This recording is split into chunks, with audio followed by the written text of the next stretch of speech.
Cool. What's up, Chris? Hey guys. Here, we'll give you an equal share of the screen so far. Yeah. Just missing Rebecca, and we can get rolling.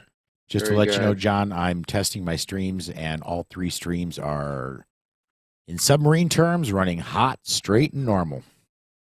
All right.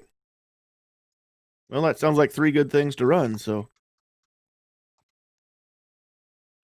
I've never been in a submarine. Oh, that's when you launch a torpedo. You want it to run hot, straight, and normal.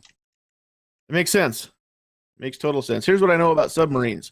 I read The Hunt for Red October and a few other Clancy novels. That's what I know about submarines. There she is. Hi, guys. How are Hey you doing? Rebecca.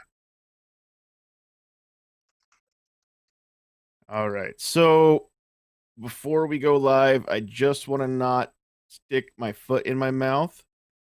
And I can pronounce everybody's name. I want to make sure that I get them right. It is Rebecca Schmoe, right? Yep, Schmoe like boy. Yes. Okay. I just want to not screw it up. I appreciate that. Nobody ever asked. Really? No, never. Full disclosure, I'm used to Cheryl it, Todd so. saved my butt when I was watching her Facebook feed tonight. Because I wouldn't have even thought to ask. Yep. So It happens all the time. I'm so used to it, it's not a big deal. My kids are the same way. all right. So I think we are about ready. Everybody feeling good? Just tell me when, and I'll pull the switch. All Feeling right. good. Well, I've got this thing over here. Check this out. I can do this thing where I hit that, and I can actually count it down. So people like, I can hit that, and then I can hit the live button, and then when it gets down to 1, like, it'll already have been going. So I think we're gonna do that. I haven't used StreamYard in a couple of weeks, and every time I come back, they've got a new feature. And this is just the free version. So we can even do a banner. Look at that. And you guys can see comments. I don't think you can see much else. But you can see the comments. I can actually put them up on the screen. That's kind of cool. Oh, where'd it go? Nice. Yeah. So, all right, we're going to do this and get rolling here so I don't take up all night.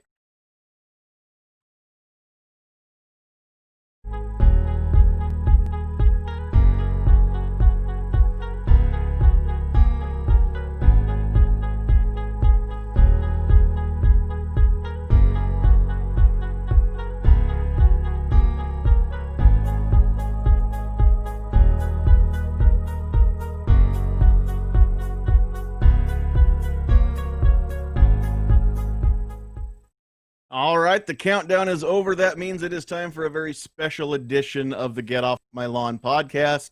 My name is John. I will be your host tonight. As always, I'm sorry it's the same ugly mug that you're used to. Nothing special tonight there. For those of you that tried to join us on Tuesday night, first of all, I have no idea what happened. I'm very sorry about the first half hour. Maybe 35 minutes of that was decent, and then something happened, went off the rails. I don't know what happened to it. So I'm blaming Gremlins. And so we're going to do this again because some of this info is just a little bit too important to just skip it. And if we wait till next week to talk about it, then some of this is actually going to be in the past. So I want to get the word out the best that we can here. So let me switch this over here on my screen. And we're not going to spend a lot of time with a bunch of stuff. We're just going to kind of jump right in here. So I've got a few guests, a few new guests that have not yet graced our show with their faces until now. So we're just going to give everybody a chance. What I want to do real quick is just let all 3 of you just introduce yourselves. Who are you, and what do you do? Why should we know you? So we're going to let the lady go first. We will put Rebecca Schmoe up here, and we'll go full screen for you. Rebecca, how are you doing? I'm good. Thanks for having me on. Yeah, thanks for being here. I'm Rebecca Schmoe. Thank you for pronouncing the name correctly. Everybody mispronounces it. I work with 1 Million Moms Against Gun Control. What we do, we're basically a liaison between women who are interested in knowing more about firearms, basics, proficiency, things like that, and laws and how to change them if you don't like them, and how to support legislature that is doing what you want them to represent you doing. I also work with the DC Project, and that is a group that is Women for Gun Rights. Very cool. All righty. Well, thank you very much again for your time. And your feed might be just a little bit jumpy.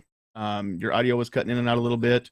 So it's good right now. If we need to, we may ask you maybe just to turn off your camera and just stick with the audio. But for now, we're not going to do that because you are the nicest looking person on this show tonight. So we don't want to kill the feed if we don't have to. All right. Next up, we have got Chris Cheng. Now, some of you who are familiar with a certain show on History Channel may recognize Chris's face, but you know what? You can actually tell everybody better than I can. Who are you, and where do we know you from, sir? Sure thing. So, hi everybody. My name is Top Shot Chris Cheng, and I was on season 4 of Top Shot on the History Channel.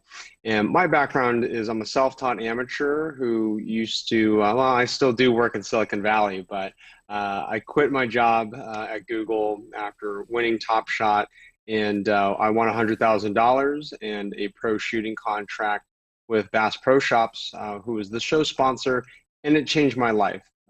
Totally for the better, and this was a very unexpected career turn for me to leave technology and come not only shoot guns for a living, but to also be a Second Amendment advocate. And I'm also gay, so I'm also an LGBT advocate. And for me, thinking about how LGBT rights and gun rights are very much one and the same for me, and they're very much wrapped in the same overarching theme of freedom, right? In America, we are a free people, and nobody should live in fear. And so for me, I'm both gay and a gun owner, so I get a lot of support from both the pro-gun and pro-LGBT people, but then also catch my fair share of inbound attention, shall we say, from the anti-gun and anti-LGBT groups. But you know what? You know, it's we all have to live our lives, right? We have to live our own truths and not be afraid of that. And I'm really happy and thankful to be on the show today with this fantastic group of people.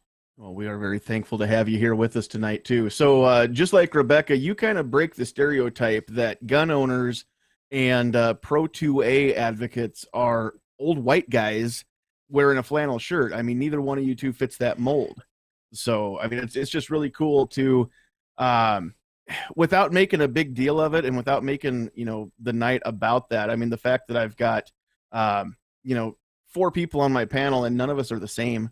So, you know, we all represent different groups of people, and it's just really, really cool to be able to do that. So now that I've said that, let me introduce an old white guy. So I wear Hawaiian shirts, so I don't wear flannel. Okay, well, there you go. There you go. Still makes you different then, right? No, for those of you that did try to hang out with us on Tuesday night, Paul was with us. Paul Lathrop. Again, I won't do as good a job as you will. So who are you, Paul? Why do we know you? Well, people that do know me from one of a few places.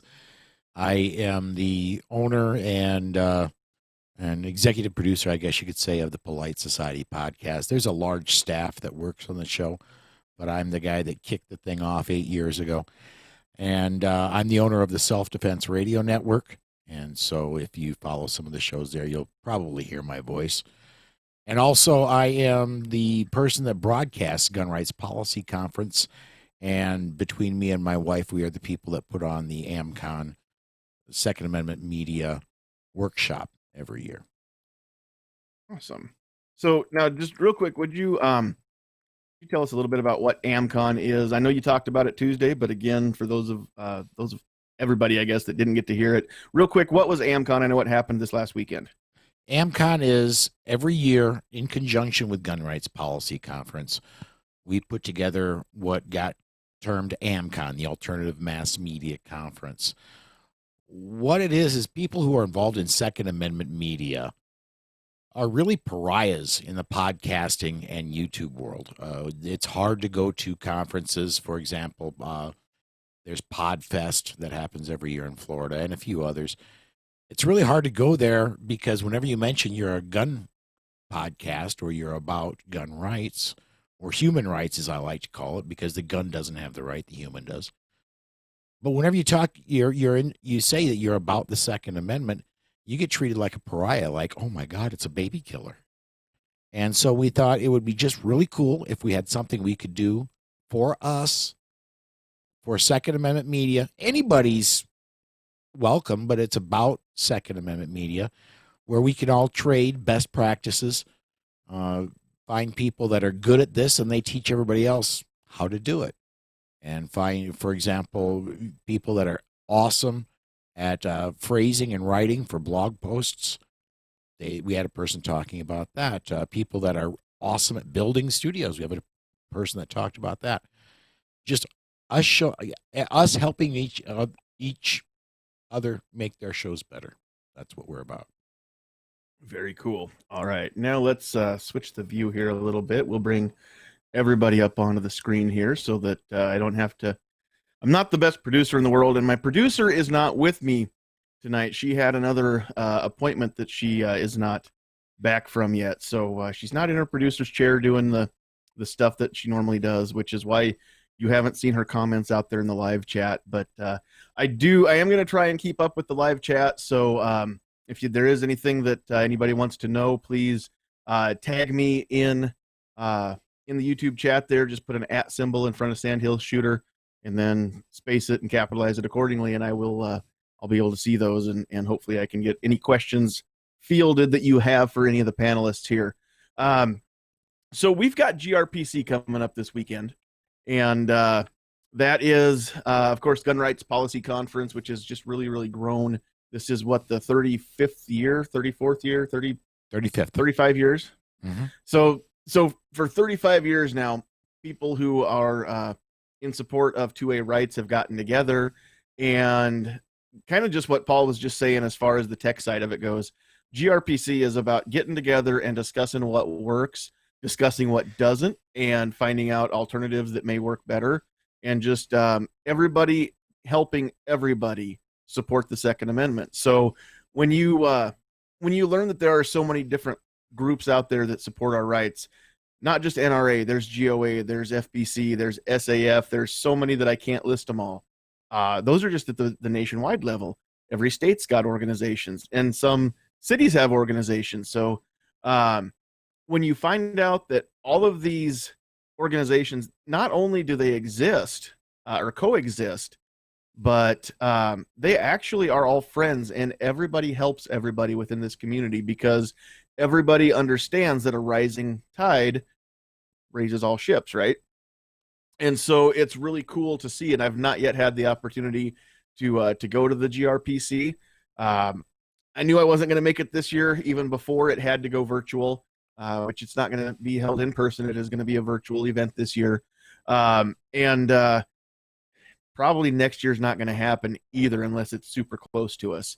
But I've got some other travel stuff going on next year, so the budget's probably going to be shot. So maybe in a couple years I'll get out there and be able to actually literally rub elbows and shake hands with all the people that I'm starting to meet. And I only know them through my computer screen so far, so that's going to be really cool.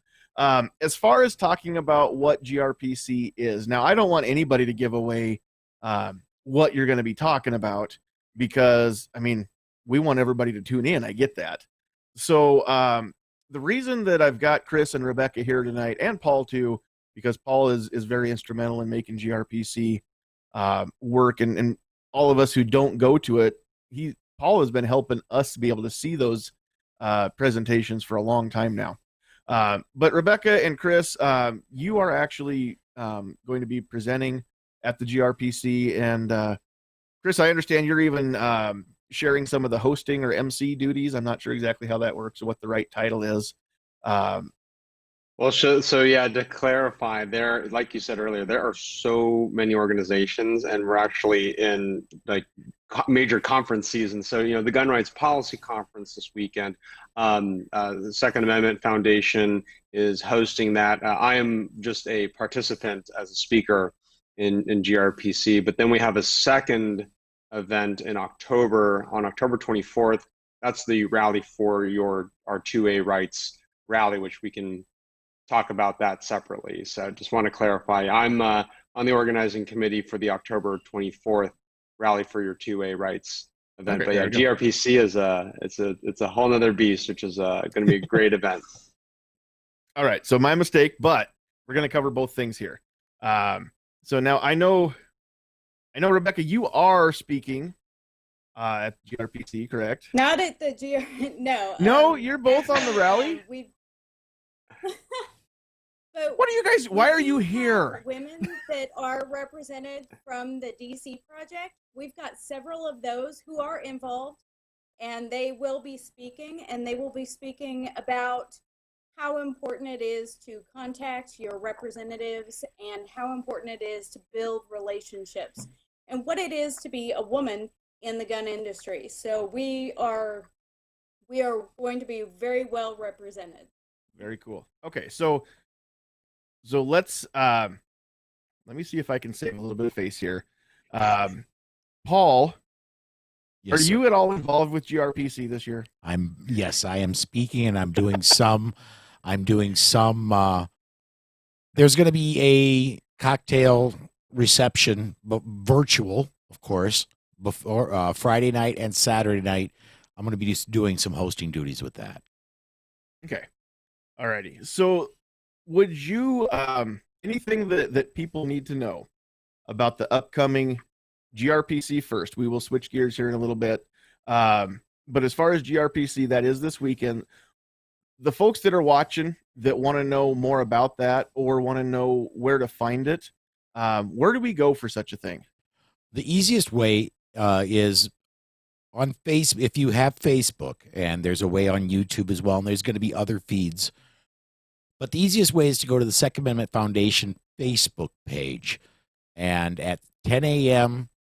Saturday morning Central Time, it will go. It'll run, and that's the easiest way. There's going to be a myriad of people who are presenting, and some who are closely tied to the Second Amendment Foundation will be hosting watch parties where you can interact with us as GRPC is happening. But if you're just interested in catching what GRPC is all about, and some of the fantastic lineup of speakers they've got coming, the easiest place to catch it is on the Facebook page for Second Amendment Foundation. For somebody who may not have ever experienced it, been there, or watched it on the feed while it's happening, it is the who's who of people who are fighting for your Second Amendment rights. Chris spoke there last year, and I believe, Chris, you've spoken before there as well. But people who are really at the forefront of making the charge to retain and expand our Second Amendment rights talk from the stage and say what's been happening with them, what successes they've had, what's worked for them. And the beautiful thing about, we cannot do live in person this year, but the beautiful thing when it is live, I got to shake Chris Cheng's hands last year. I get to meet people like Alan Gottlieb, who is the leader of the SAF, Alan Gura, who is the attorney for the Heller decision, which really kicked things off in the modern era for our rights in the Supreme Court.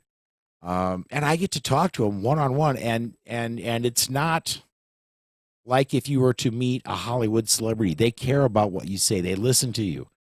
It's and they ask your opinion on things. It's just so awesome. That's very cool. Oh, that is all coming up, and this thing has grown so much. What was it? The first year there were a handful of people there. I know I read somewhere the head count the first time. I can't remember what it is, but I know that this year we've got over 100 people speaking, Over 120. and last year the attendance you said was just over 1,100, I believe. Yes, sir. Then and this year would have blown that out of the water had we actually been able to meet there in Orlando. So it would have been really cool. But honestly, we've got the potential to make this huge because plane tickets aren't cheap. Gasoline is not cheap, but clicking a link and hitting share, that's free. And we can all click the link. We can all share. We can all talk about it. We can all tell our friends. If you've got anybody at work that is not completely anti-gun and you just want to say, hey, there's a big conference going on, a virtual conference this weekend, just go to saf.org/grpc and get all the details. You can register there to get notifications actually sent to you. It's not that hard to do. We can share the Facebook page. We can share the link. We can share stuff. If it's up on YouTube, then we can even share those videos too. You don't have to have a Facebook page like I do for Sand Hill Shooter. You can just do it. So the potential for millions to be involved this year is it's there like it's never been before, because we all need to help promote this. Because if you're listening to my voice, chances are you're probably pro 2A, and if you're pro 2A, we need your help. You don't have to get up and speak in front of people to be helpful. Everybody's good at something, and if you can click a link and share it, then it's just invaluable right now. So that's coming up this weekend, and then later on in October, there's another event going on. It is going to be the second annual now, and I know last year when the rally for your 2A rights happened on the nation's Capitol lawn, the organizers didn't know for sure if it was going to be a one-off or if it was going to be an annual event or exactly what was going to happen. They decided they were going to do it again this year, and they were going to have it be a physical live event on the Capitol lawn again this year, right up until about last week. I think it was week and a half ago, when they found out that due to the local laws in DC, and I forget now if it's Capitol Police or if it's Parks and Recreation in DC, but one or the other is in charge of the permitting for that. And they're restricted right now. If they went ahead and had it, they could only have 50 people there. And they just decided this is bigger than that. We can do better again virtually than if we have that pull that permit and get 50 people there only, and then pick and choose who gets it, who doesn't get an invite. Now, I've heard Rob Pincus talk about this, and he said there may be people that go ahead and decide to go to the Capitol and take their phone or their tablet and watch these things from that spot, and that's fine if you're in the area and you want to go. I mean, you don't need a permit just to go there, only to have a gathering. So that'd be kind of cool. I kind of want to see pictures of somebody that actually went there to watch some of these presentations from the Capitol lawn. I think that'd be great. I'm in Nebraska, so it's not going to happen for me. For those of you that don't know out there, Nebraska is a state that most people fly over it, and they don't think we matter, but we do have votes out here. So anyway, it's a beautiful state. I've actually stopped in Nebraska and not just flown over it. So. That's so cool. All right, you just made my heart warm, Chris, when you said that. Paul drives a truck, and he actually stops sometimes at the truck stop in my town. So he not only knows where Nebraska is. Just to go to the bathroom, though, and then he just continues. Then he keeps going because it's not worth sticking around for. Plus, we're only 3 hours from his house. So I mean, like he said before we went live, I mean, he'll stop here and then he will keep rolling, because that's not even a half a day's work 3 hours down the road. So. If it's okay, I want to address some of the background of the Rally for Your 2A Rights. Yeah, rally. So I'm on the organizing committee and have been very involved in a lot of the details and the logistics. And the intent for this year was to have another in-person rally. We had upwards of 2,000 people last year, and I've been in the firearms industry for a very short 8 years. And every time I've heard this idea of an in-person rally, come up, a lot of the old guard is very hesitant. They're skeptical. They say everything from like, gun people aren't rally, parade people. Like if you do something like this, you won't have anybody show up. But last year was the test bed. And we definitely had an extremely strong proof of concept where not only did 2,000 some people show up, but we had hundreds and thousands of views on all of the videos. And then it was Breitbart was on site, and that live feed had just a ton of people viewing the 30 plus speakers that we had. So for this year, right, like you mentioned, John, a few weeks ago, it was Capitol Hill Police that manages the permits, and they mentioned that they were going to restrict all permits, all events to 50 people or less. Right, so like anybody who's put on and organized an event can understand how many behind the scenes logistics that are entailed and the cost, right, for putting on an event. And to be frank, we caught a lot of flack, when we announced that we were going to move to a virtual platform, and a lot of the criticism was around, hey, if other protest groups can just show up in the National Mall, right, without a permit and throw up a stage and have 50,000 people, show up there, why can't we? Well, I mean, the reality is this: it's one thing if a protest group is protesting for kind of a more, let's call it a mainstream cause. It's another thing if, let's be frank, like the Second Amendment, advocacy that we're all doing is, we want to become more mainstream, and we are a huge constituency. So like, let's get that straight, right? We are a huge constituency of, over 100 million people, but it's, right, we're not received with warm arms in mainstream media, right? We don't have Hollywood elite, and we don't have a ton of politicians who just want to welcome, pro Second Amendment people into their arms. So what it came down to is this: we have seen the huge amounts of violence, right, that have just been wreaking havoc, right, in multiple cities in our country.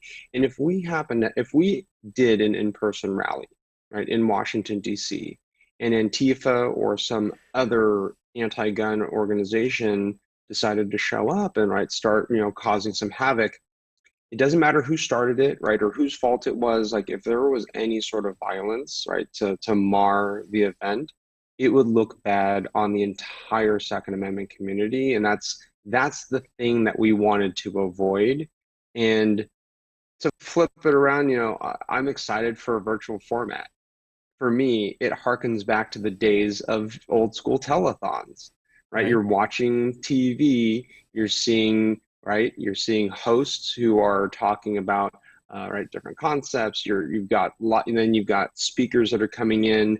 We're planning to involve viewers, right? If you want to comment on Facebook and ask a question, right, we'll ask that question live, right, to whoever the viewer wants to ask the question to. So we're wanting it to be this interactive platform that we couldn't do it in person, right? And the internet, right, and the virtual platform will empower us to really involve way more people, right, than we could imagine with an in-person event.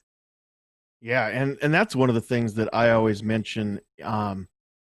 Just the fact that some of us do our podcasting. We're not only audio, we're video, we're live streaming right out here on YouTube, Facebook, whatever it is. But the cool thing that I like about this, it's so much better than just having a radio show or a TV show, because those are pre-recorded. Even if they're live, I can scream all I want at the TV and nobody can hear me, or I can scream all I want at the radio and nobody can hear me, and nobody's going to respond to me. Whereas when you go online and you do something like this, like even right now, I've got people that have asked some questions out in the chat that are waiting for me to get to those and ask you some questions. And so the fact that that we can do this, and it's not only live, it's interactive. It's so much better than radio or TV ever could be because of that. So I do think that it's definitely going to, I think it's going to take hold, and the more people understand that part of it, the more popular this format gets, especially now that, I mean, TV gets so expensive. There more and more people are cutting the cord. A lot of people are starting. I mean, I know a lot of people that don't watch TV; they watch YouTube videos. You can get just about everything you need other than actual sitcoms, right? You can get your news, you can get your sports, you can get your highlights, you can get everything from YouTube and from other sites where you've got video clips. And so the fact that we've got this as an option, it's just really, really cool. So before I switch gears here and before I forget, Chris, I do have a question out there from G23 who also has his own live stream. He goes live on Saturday nights. What was the first gun, your first gun? I'm assuming the first gun that you owned. If it's not the first gun that you shot, I mean, you could answer both of those. And then what's your favorite gun, Chris? Oh man, those are fun questions. So the first gun I ever shot was my father's Ruger Single Six, which is a 22 caliber 6-shot revolver. So great first gun for anyone really. And I was 6 years old, and it's funny, right? When I look back at my experience, that's what was normal, right, to me, right? Okay, I'm 6 years old and I learned how to shoot a gun, but as I've interacted with more people, both mostly just non-gun owners, right? The thought of a 6-year-old child, right, shooting a gun is a very foreign concept, right, for a lot of people. And I give my dad a lot of credit for trusting me, right, and also teaching me the fundamentals of firearm safety. So that was my first gun, though, the Ruger Single Six.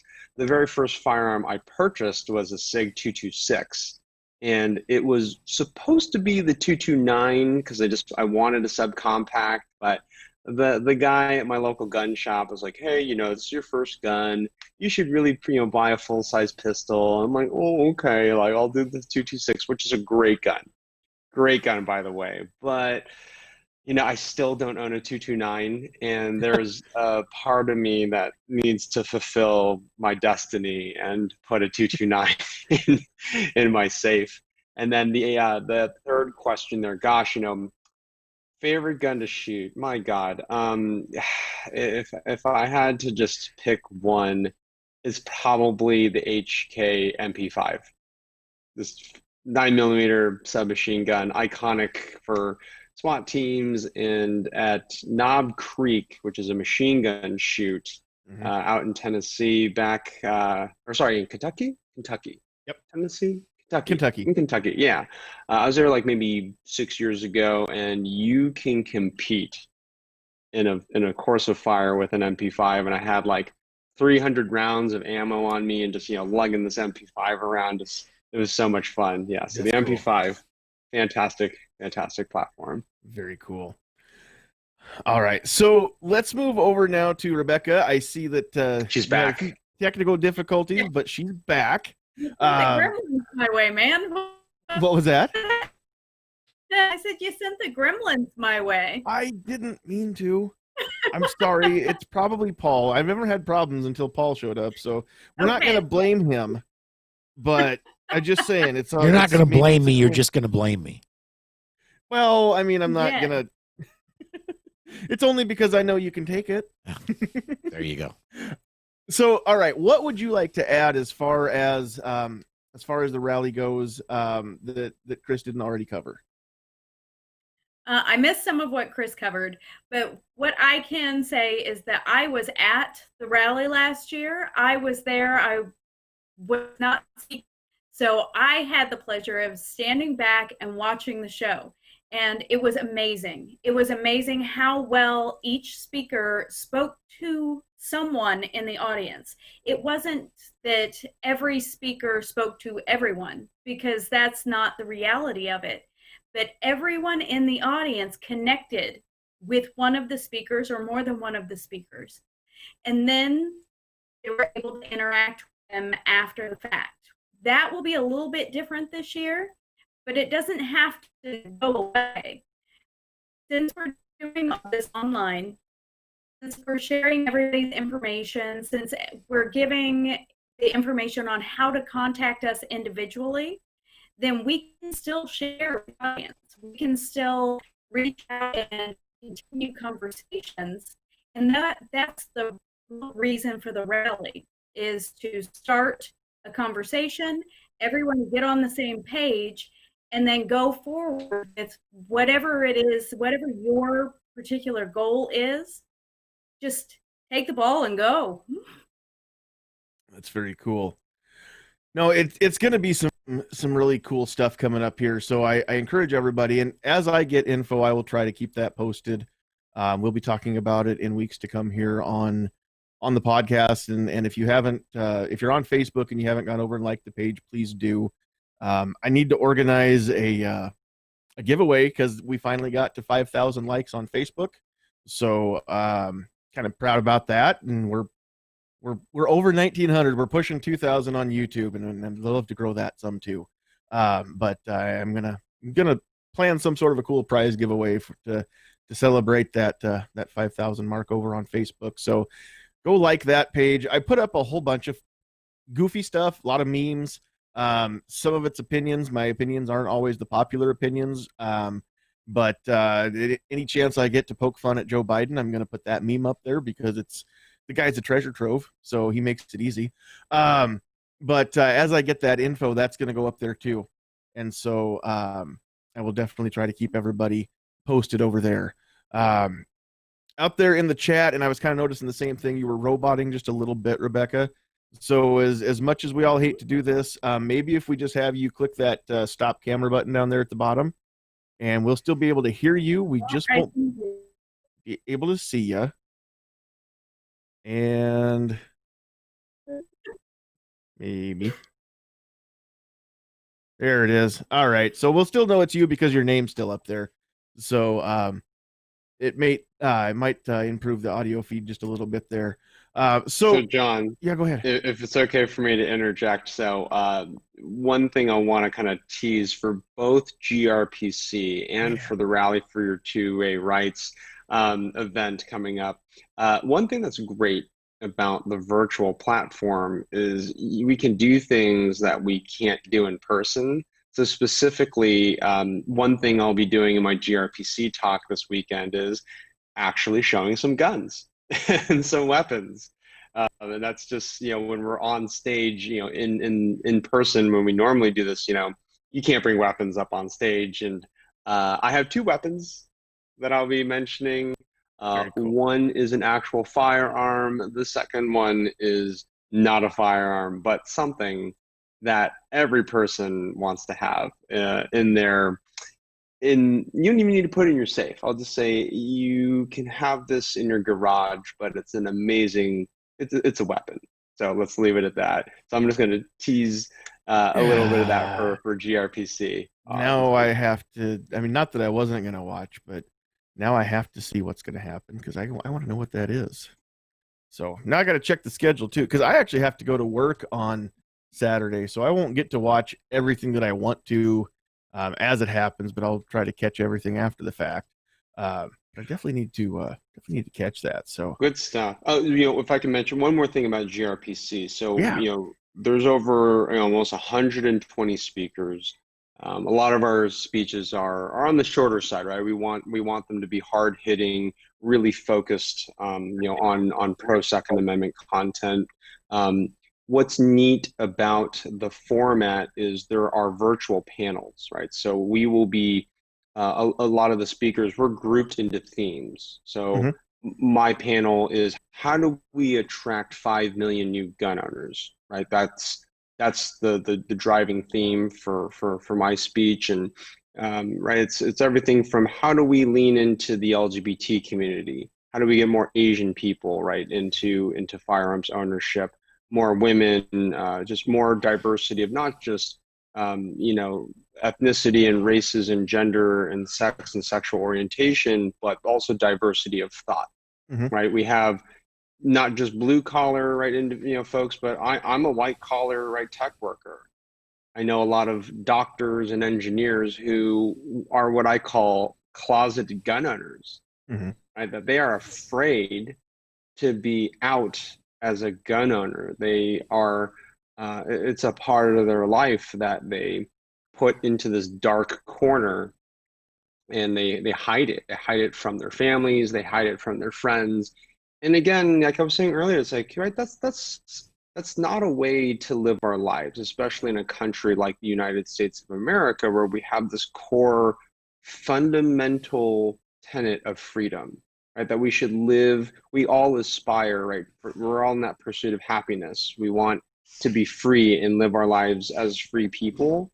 And and my hope is that each of the speakers at both GRPC, this coming weekend, at the rally for our 2A rights on October 24th, maybe somebody hears, right, one little tidbit of a speaker's talk that will resonate with them and that will give them either inspiration, right, or the confidence to just go be a gun owner, right? Go help be a grassroots advocate for freedom and to help the cause, right? That's really what I would say all of these conferences and events are for. It's very cool. All right, so it looks like Rebecca's gremlins have taken over again, so she may or may not be eating her back. alive. Yeah, something's going on. So maybe they're sending her out the window and up the stairs in the chairlift and out the window. I hope not. Best part of that movie, by the way. So I want to put you on the spot just a little bit. And, for those of you that aren't aware, Chris and I have never met. And before yesterday, we had never spoken to each other. I actually reached out to Rob Pincus, to see if he wanted to come join me tonight as I was talking to Paul. And he said he couldn't. He had some personal life stuff going on, that he was going to round some people up. And I'm thinking, well, maybe he's going to get, people that have already know who I am. Cheryl Todd would come to mind, or maybe Mike Sodini. And he's like, no, I'm going to get Rebecca Schmoe. I'm going to get Chris Cheng, work on him. I'm like, okay, cool. These are people that I never dreamed would ever know who I am, let alone be on the podcast. It's so cool. I'm completely starstruck as I do this. But anyway, that's a lot of words to just say that Chris doesn't know anything. We don't have anything scripted. We didn't really cover what we were going to talk about, other than, just some of these upcoming events. So, I'm not very delicate, and I'm not very not PC. a delicate flower. Good deal. You come at me with whatever. I just want to know this, because it's not even a question from out there in the chat. It's just my own personal question. Because again, I mean, you didn't grow up in a place where guns were really normal. They may be normal in your house, but you didn't come from a part of the world where, guns are normal like I did. I mean, saying that, you had guns in the house growing up. Well, yeah, that's like saying we had a car in the garage. I mean, doesn't everybody? So, and then, obviously some of the other stereotypes as far as, what people think of as gun owners, you don't fit any of those molds. So what I want to know, and just to kind of showcase, because I suspect I know the answer, and I hope I know the answer. But, coming into the gun community as you did, you said about 8 years ago, other than just, being a self-taught amateur shooter, you weren't really involved in the quote unquote industry, right? Until just recently. And so, being an Asian person, being somebody who's gay, being somebody who's doesn't work for an ammo manufacturer, a gun manufacturer, you're not from the industry. How welcoming have you found the 2A community and the gun community? Because I always say they're two different circles. They overlap, but they're different circles. Just how welcome have you felt since you've been on this 8-year journey? Yeah, it's a great question, and the straight answer, the straight answer is it's been marvelous. I mean, just the firearms industry, gun owners, have been so welcoming, right? Because it's just not about me being gay. It's just about me being someone who supports our Second Amendment rights, who enjoys being a gun owner, right, and shooting guns. For me, this is very much about just having fun. Anybody who's seen Top Shot understands that show is just Disneyland for adults shooting guns, like doing things that I never imagined I would be doing in my life. And also for me, the Top Shot experience was one where I got a greater appreciation for the history of the firearms, American history, world history, because that was a big part of the show. Was the Top Shot threw all sorts of weapons in our hands, and most of these weapons we never shot before. So, what is the weapon's background? Why are we shooting at certain targets? And so, being able to live the history of the weapon, that was just such an impactful way for me to experience not just what it was like to shoot certain guns, but to actually learn something as well. And so back to kind of the core of your question, I'll be really frank. When I won Top Shot in 2012, and I won $100,000, and I was working at Google at the time, and I told my parents and Google that I'm quitting and I'm going to go into the firearms industry. And I didn't know a single soul. I knew nobody.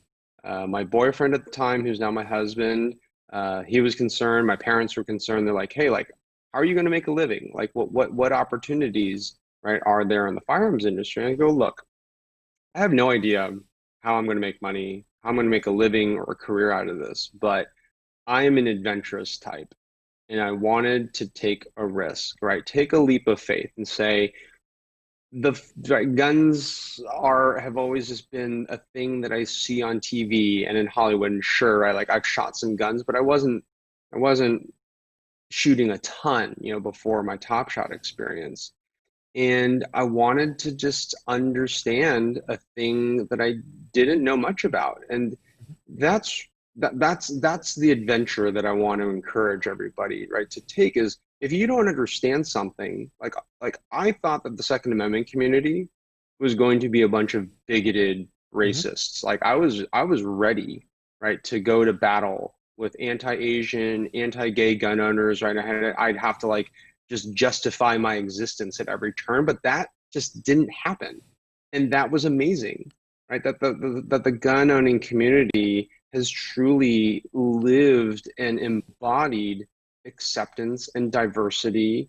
And to be frank, like the thing that spins my mind is I live in San Francisco, and right, the Bay Area, we like to say, all right, we are diverse and we are accepting of people from all walks of life. But you know what? The LGBT community has been one of the least accepting of me as a gun owner. It's been crazy, mind-boggling, right? That I have been way more welcomed as a gay person in the firearms community than gay people trying to wrap their head around a gay person, right? Like being a proud gun owner. It's been inspiring with respect to the Second Amendment community, but also disheartening and almost, I'll be frank, like I almost feel a little betrayed, right, by the gay community. That like, how can you betray your own values, right? Saying you're a diverse, right, and accepting and tolerant community, when clearly I haven't experienced that, from start to finish. So there's some interesting, hopefully interesting background for you. Can I interject? Yeah, go ahead. One thing I'd like to bring up is that this past weekend at AmCon, two of the presenters were transgender, and we didn't bill it that way. We didn't.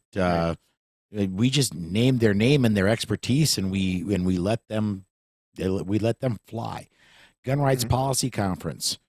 There are a number of gay and transgender people that speak every year, and with few exceptions, they're not billed as reaching the gay community. They're people that are there to speak on a topic, and quite often they happen to be gay, they happen to be transgender, they happen to be whatever. And I wish all of America were as accepting of us as we are of people like that. No, and that's kind of what I suspected you were going to tell me, Chris, and that's why I asked the way that I did. And it's not so much to say, hey, look at us as 2A people, we're better than other groups. Obviously, that's not my intent, but for anybody who is maybe going to catch this, and like I said, I just hope that this gets shared everywhere. So please mash that share button, everybody out there. But for those of you who, maybe you've taken that leap and bought that gun, but you don't know if you really fit in with the crowd because none of your other friends bought guns or even like guns. You don't have to be a specific person. You don't have to fit a specific mold. You don't have to check any specific boxes to be in this club. I mean, and the thing that I like about it is the fact that Chris isn't here tonight as the gay guy or as the Asian guy.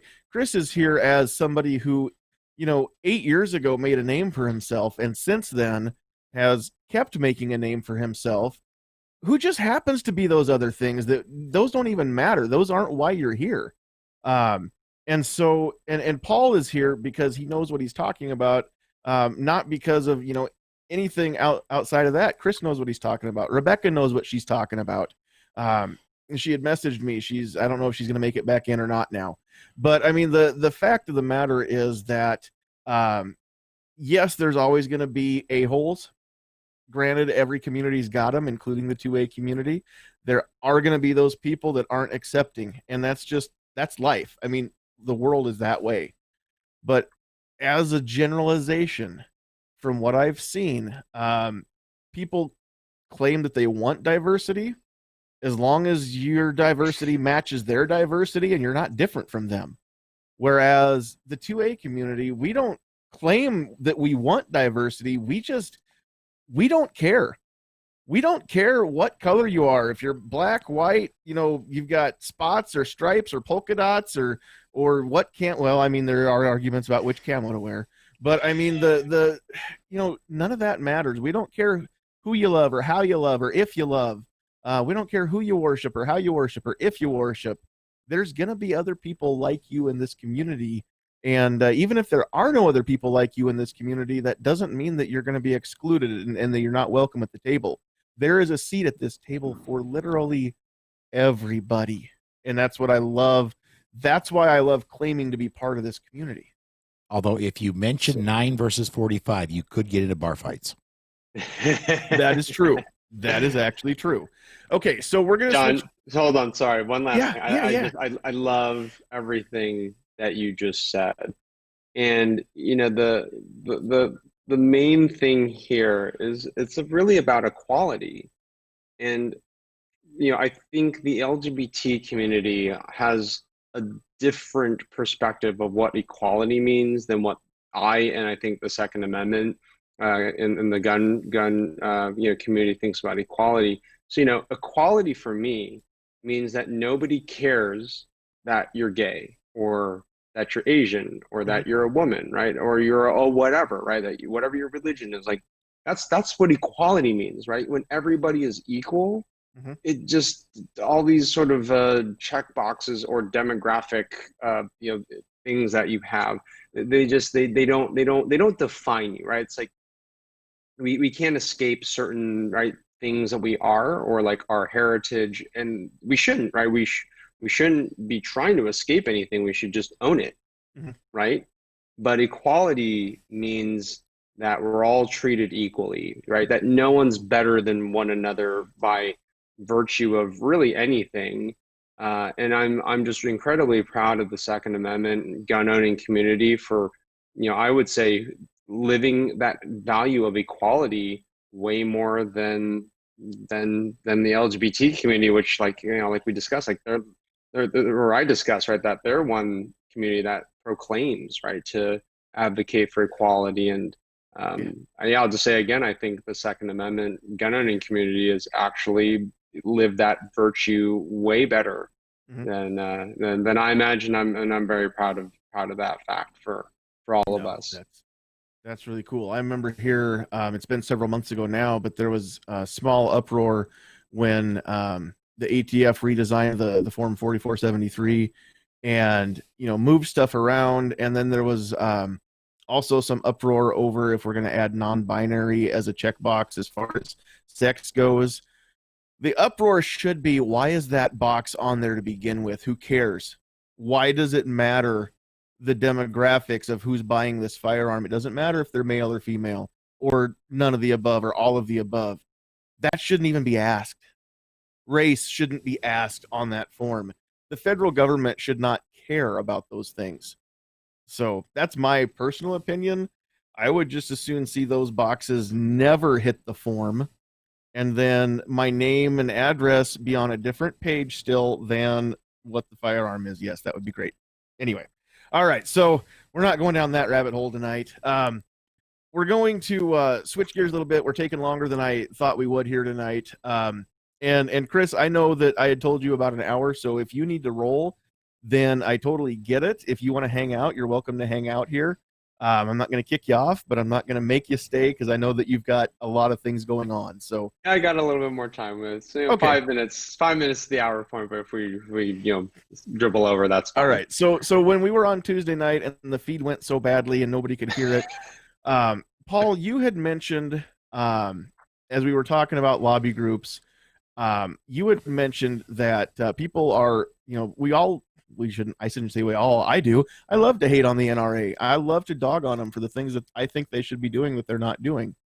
But you brought a very cool perspective that I hadn't considered, as far as that the NRA is still indispensable and we really don't survive without them. So would you just go into that and just kind of rehash everything that you had said the other night, as far as why the NRA is indispensable to us?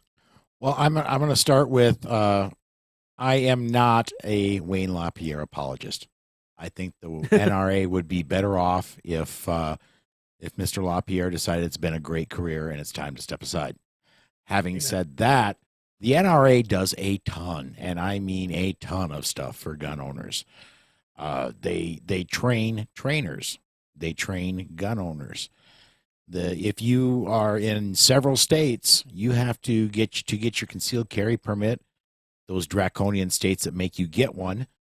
Quite often, one of the requirements is you take an NRA course of fire, and to get that, you have to go through an NRA certified instructor. The NRA carries insurance for most of, if not all of, the ranges in my area, and I would think probably most of the ranges in the United States have NRA's insurance. The NRA really has to, if the NRA were to totally go away, it would really, really, really hurt gun owners. And I honestly believe if you own a gun, you need to belong to the NRA. You also need to belong to places like the Second Amendment Foundation, which I highly recommend. I'm a lifetime member, both of the NRA and the SAF. Places like the Firearms Policy Coalition, Nebraska Gun Owners, Minnesota Gun Owners Caucus. There's statewide NJ2S, New Jersey Second Amendment Society. There's all over the country. There are local organizations, but if you own a gun, man, you've got to belong to the NRA. They're in a fight for their life. Is what the New York Attorney General doing political? Of course it is. This is politics down to the core. Could there be things wrong with the NRA? Yes, there could.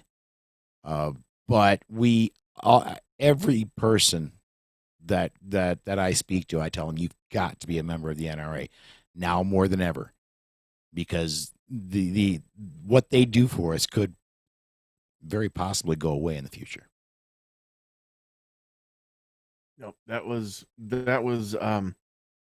very eye-opening. I hadn't thought about some of that stuff. And then after you said some of that, and then Nighthawk had said some stuff too when he was on here with us. I mean, yeah, if there's no NRA, then all of a sudden there's no NRA certification, which means that how many states don't have a system in place where you can get a permit of the states that, like mine, who aren't constitutionally equipped enough to say that you don't need a permit. Yeah, well, maybe we'll get there one day. We were one of the last states to get CHPs, so we'll be one of the last states to go constitutional. I'm sure of that. But if you need to have a Just let Omaha secede, and then you're in good shape. There's actually people that would like to see that. I have mixed thoughts about the subject, and maybe one night we'll just talk about that for a whole Tuesday night. But no, the thing is that if you do have to take a course, and you have to take a course with an NRA certified instructor, or the state won't recognize it, because the state may not recognize a USCCA instructor, or any of the other organizations that give certifications out. Some states only will recognize the NRA certification for an instructor's course. And so if you're not NRA certified, then some states, if there's no NRA, you're not certified at all, which means that how do you get a permit if there's nobody certified to teach the course, and you can't get it without a course? So just that very thought alone means that they're not going to say, in the meantime, I highly doubt there will be a judge that'll say, well, in the interim, just go ahead and carry without it. That's not going to happen. So what's going to happen instead? It's going to be just like it has been when all of these the NICs and everybody else and all the state level organizations are shut down, and there's nobody working in them. You just can't get your permit. You can't even file in some places when that happens. It's going to be that way all over the country if we were to lose the NRA completely. Now, like you said, what happens in New York may be bad. It may be not so bad, but whatever happens, it doesn't completely kill the NRA. No. But, If the New York Attorney General is completely successful, within 24 hours after whatever happens in New York happens, there will be an NRA 2 or instead of National Rifle Association, the National Rights Association will be made a corporation in place, someplace like Texas or South Dakota or Florida. The NRA will survive. It's just how grievous wounded will it be. Right. That's right. Hey, out there in the chat, I see that my beautiful bride is actually logged in. She's not in the producer's chair, but she is out there holding it down in the chat. So, good. I'm glad that she's along, because it just doesn't feel right to do this without my wife being here. So that is Sandhill's sweetheart, for those of you that don't yet know her. Most everybody in the chat are familiar names, and so they've all been missing her out there, wondering where the heck she is and why I would possibly do this without her being here. Shame on you. Doggone me. Well, actually, I had this scheduled before she scheduled the appointment that she was going to go to, so she that's all right, though. Anyway, we're not going to shame her for not being here. I'm just glad that she's here now. So all right. I was looking for questions. I don't know that I really missed a whole lot of questions out there other than the one that I already asked. So while we've got a few minutes before Chris has to go, does anybody have a question out there in the chat that you want to ask as far as Chris is concerned, or Paul? But I know I've got Paul for a little bit longer than I have Chris. And I do know there was a comment out here. Where'd it go to? New York Outcast had said, how often does Chris shoot? He's got to be good to be on Top Shot. Give us some tips, bro. So what advice would you give for other amateurs who are also self-taught? Like I fit that mold, actually. So the number one tip that I can provide for everyone is to dry fire practice. When I was training for Top Shot, I was holding down a full-time job at Google, which is about 50 hours a week. And then in all of my free time, I was spending about 20 to 25 hours a week studying and training on firearms. But that 20 to 25 hours a week, a lot of that time was not at the range. And so, right, there's this false conception that you have to shoot live ammunition in order to get really good at shooting, which for a lot of professional shooters, I mean, sure, yes, of course, like you ultimately do need to go to the range and like shoot live ammo, but a lot of the finer skills around trigger control and sight alignment, sight picture, and breathing control, these are all things you can do right in your room, in a bedroom, in a TV room. And dry firing, if I assume most listeners know what dry firing is, but if you don't know what it is, you basically have an unloaded firearm and you're going through all the motions, right? You can load an empty magazine in an empty gun, right? Rack the slide, and it's really about bringing the gun up on target, slowly squeezing that trigger, and literally doing that hundreds and if not thousands of times, right? So when I was training for Top Shot, I probably pulled the trigger on a variety of guns, probably 20 to 30,000 times, right, over a 5-month period. And a lot of those trigger pulls were with no ammunition. And I'd be sitting there watching TV, and I'd have a pistol in my hand, unloaded, and I just, rack it, aim it, plug on the wall, and click, rack it, aim it, I don't know, something on the TV, click, and just do that over and over and over again. And the author, Malcolm Gladwell, if you're familiar with him, he wrote a book about successful people and the skills that they have in terms of how they get to be successful. And Malcolm Gladwell says, if you want to become proficient at a particular skill, you need to do that repetition of that skill at least 10,000 times, right? 10,000 times before you become at least proficient, right? That basic level of proficiency.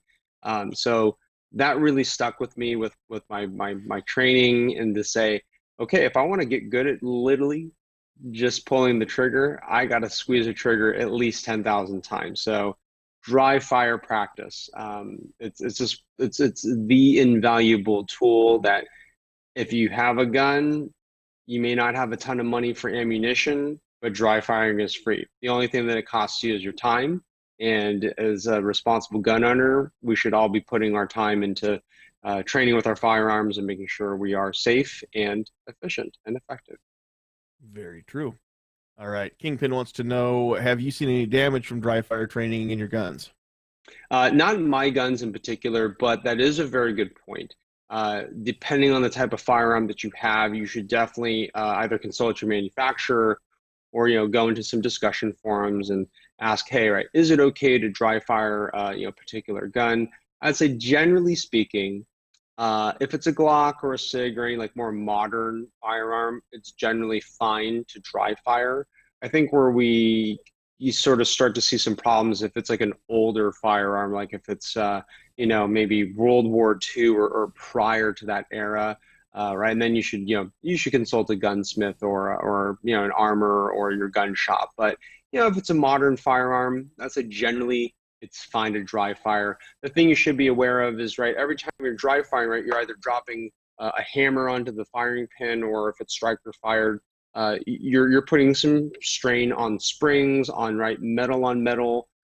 So like any tool, the more you use it, the more frequently you're going to need to replace springs or maintain the internal components. So, but obviously, guns are meant to be used, so you should use them whether you're dry firing them or using live ammunition. So hopefully that's a helpful tip for everybody. I would think that most guns, not of course people that shoot a lot for competition and whatnot, but most guns are probably going to see more damage from rust or misuse or lack of use than they are from dry fire. So I would, from what I've seen anyway, again, like you said, especially on the more modern ones. All right, we're going to do one more question, and then we're going to wrap things up here. So G23 has a double question. He wants to know if you use the Mantis X10 system, or do you use something different for dry fire? And would you take requests for joining other people's live streams, those of us that have tiny little shows? Oh, fun stuff. So great questions. I do have a Mantis system, but I'm ashamed to admit that I haven't tried it yet. But I've heard excellent things about the Mantis system. So if it's something that you've been interested in exploring, it's literally sitting in a box in my closet, and I just haven't had time to use it. But I use a CERT pistol. Mike Hughes, who was on season 1 or 2 of Top Shot, he has a company that makes these training laser pistols called CERT. They are great. You can get them either in a Glock or I think it's a M&P frame, and they're great, right? It's an inert laser trainer pistol, and that's where you can get more of that dry fire practice. And I'll just sit there with my CERT, and I'll just aim at the TV, I'll aim at the table, I'll aim at a glass, sitting on a coffee table or other objects in the room. So yeah, I mean, yeah, whether it's Mantis or CERT, there's a lot of other systems out there where you can put, a laser inside your pistol or rifle, and when you squeeze the trigger and the hammer drops, it'll hit the laser. It'll actually like fire a temporary laser at your target, and there's laser reactive targets. So there's so many good systems out there, and I highly recommend that you try one and make it work. And then for the other question, anybody who wants to have me on their show, you can always go to my website, topshotchris.com. My email address is up there. So any media inquiries can go to my email address through the website, topshotchris.com. Can I interject a question here, John? Go ahead. Chris, I want to know, and we're going to start another bar fight here. Isosceles, Weaver, or Chapman? What's your preferred handgun shooting stance? So the answer to that is always, it depends on your application, right? So part of it is like, where are you shooting your gun, right? So in competition, for me, it's almost always isosceles, because in 3-gun shooting in particular, you're transition from one target to the next to the next. So having that isosceles triangle stance allows you to basically pivot either at your knees or your hips like a turret. Right? At least for me personally, like that's easier. Bullseye shooting, I'm usually isosceles, but again, it sort of depends on the kind of gun I'm shooting. I think the Weaver stance is great. Right, if we're talking about personal protection or home defense, having a Weaver stance where you're bladed right at around a 45-degree angle, where you're reducing right your visible surface area right to a potential threat. Right, that's where you would want to use a Weaver stance. So I think, Paul, it's a great question, and I think the main thing is we should all be practicing as many stances, right, and as many shooting positions as possible. Because the way I like to think about the shooting skill set is you want to have as many tools in the toolbox as possible. So when you are in a particular situation, that you have all these tools that you can pull from, but only through training and repetition and experience, right? Where okay, do I need to go into an isosceles stance or a Weaver stance, or on a knee, or right, like use a wall as a barrier or barricade. It's really about practicing, training, studying, right, these different stances. So that's a great question. Thanks, Paul. Mm-hmm. All right, so let's wrap things up. And again, I cannot thank you enough for taking time out of your day today and joining us tonight, both of you fellas, and Rebecca too. Even though she didn't last the whole time on the feed, but she did get some info out there while she was here. So I know that you can. I'll have to track down the exact website for 1 Million Moms Against Gun Control. But that's a great place to start looking for Rebecca. Chris, if anybody wants to find you and reach out to you, where should they do that? Yeah, so my website, topshotchris.com. I'm active on Instagram and Facebook. And then a final shout out for the Gun Rights Policy Conference coming up this weekend. Everybody should tune in. Like Paul mentioned earlier, go to the GRPC Facebook page where there will be a live stream. And then there's a second event coming up October 24th, which is a Saturday, and that's the 2A Rally for Our Rights. I'll be co-emceeing that event, also a virtual platform. So secondamendmentrally.com is the website for that. You can sign up for email notifications, and we also have Facebook and Instagram presence. So Gun Rights Policy Conference and Second Amendment Rally. SecondAmendmentRally.com. Is it 2ND Amendment Rally? Or oh, yeah. So 2NDAmendmentRally.com. Great question. There we go. We'll throw that out there in the chat so that people can find that and click on those links. And I did also throw up the link for saf.org/GRPC, take you right to the SAF's page for the GRPC this weekend. So go check out Chris. Did we mention he was on Top Shot, by the way? So he's kind of famous too, just saying. Yeah, can't wait to actually get a chance to be in the same place that you are, so I can actually get a picture with you and prove that I really do know you. So we'll definitely grab that picture one day soon. But also, big shout out if everybody has run out of shows to watch in COVID quarantine. That season 4 of Top Shot is on Amazon Prime. So if you're a Prime subscriber, you can go check out season 4 of Top Shot. I mean, all the seasons of Top Shot are on there. It's a great show. Everybody should check it out if you haven't seen it before. It's so great. It's so much fun. And but watch season 4 first. Yeah, start with season 4 and then go back through. I am actually now 50% of the Top Shots have been on this podcast. Nice. So as small as we are, we occasionally get some big name guests. So it's good to have friends in high places. So, all right, Paul, anybody that's looking for you, where will they find you? Easiest way to find just about everything I do is to go to selfdefenseradio.net or sdrn.us. That's the webpage for the Self-Defense Radio Network. Not only is my show there, but all the other shows on the network are there. You can listen or subscribe right from the website. There you go.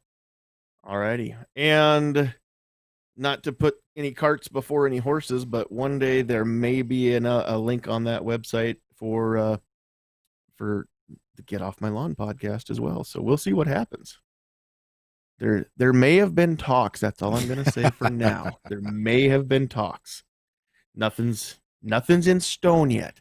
Anyway, fellas, thank you so much for joining us tonight and taking time for out of everything that you're doing, because I know that you're both busy people, especially getting ready for the thing this weekend and the rally coming up here in a few more weeks too. So again, this weekend, GRPC, October 24th, rally for your 2A rights. Don't miss either one. I am so torn right now because I as long as the schedule that I saw for October, my work schedule, the copy that I saw is not official, but if that's the one that gets finalized, I'm off that day. So not only is it rally for your 2A rights, it's also Big Ten football's opening day, and my Huskers are actually going to be playing. So other than when the Huskers are playing, I should be able to watch most of that. So nice. Anyway, just quick shameless plug for myself. If you are a Nebraskan, well, even if you're not a Nebraskan, you can become a member of Nebraska Firearms Owners Association. It is free to do so. No membership money is required, and everybody from the board, the president on down, is a volunteer. There are no paid positions at the NFOA. They're doing everything in Lincoln that we wish some of those other groups could get done or would do in Washington. So whenever there's a bad bill, NFOA reps show up to testify against it. And whenever there's a good bill for gun owners, NFOA reps show up there to testify for it. But because everything is done on donations, they need your help. So please become a member, and any money that you send, you can be sure it's not going into anybody's pocket. It is staying in the organization to fight the good fight. If you're a Nebraskan, you can become a full member on the website, and you can get into the forum where you can vote for board of directors. There are 15 people running for the board. There are 7 positions to fill. The name John Anderson is in there, so please go vote for him because he's very cool. And he's a hell of a country music singer. He's a great country music singer. Exactly. Not that John Anderson. No, not the guy from Florida, the guy from Nebraska that has a podcast called the Get Off My Lawn podcast. So I would appreciate everybody's support. If you are a Nebraskan, please go. And I've got a post on the community tab on my YouTube channel. And then I've also got a post on the Facebook page with the actual instructions. So it's free to join. You're a member right away. But once you sign up for the forum, then you've got to email the admin, which is admin@nebraskafirearms.org. Let them know you signed up, that you are a Nebraskan, and what the username is, the handle that you picked, so that they can grant you full member status, because only full members who are vetted can vote for the board, because we don't want out-of-staters voting for that. So I appreciate everybody's support. I thank you so much. The voting goes through the 30th, but so far I am in the top 7. So if everything stays the way it is, I will actually get a spot on the board, which is not what I expected the first time through. So we'll see if God blesses me to be on the board or not. It's up to him. It's not up to me. So with that said, I thank Rebecca Schmoe from 1 Million Moms Against Gun Control. I thank Top Shot Chris Cheng. I thank Paul Lathrop from the Polite Society podcast. And most importantly, I thank all of you on behalf of Rebecca, Chris, Paul, on behalf of Sandhills Sweetheart and myself. Thank you so much for catching this. Those of you out in the comment section, thanks for the great questions and comments. If you are watching on replay, still leave a comment. We want to know that you watched it, what you thought, if you had any other questions or comments to add. And then please hit the thumbs up button. Please hit that share button. And if you haven't hit the subscribe button, you need to do that too. So thanks, everybody. We appreciate you. We love you. God bless you. But now you got to go. Get off my lawn. Bye, Felicia. Yeah, indeed.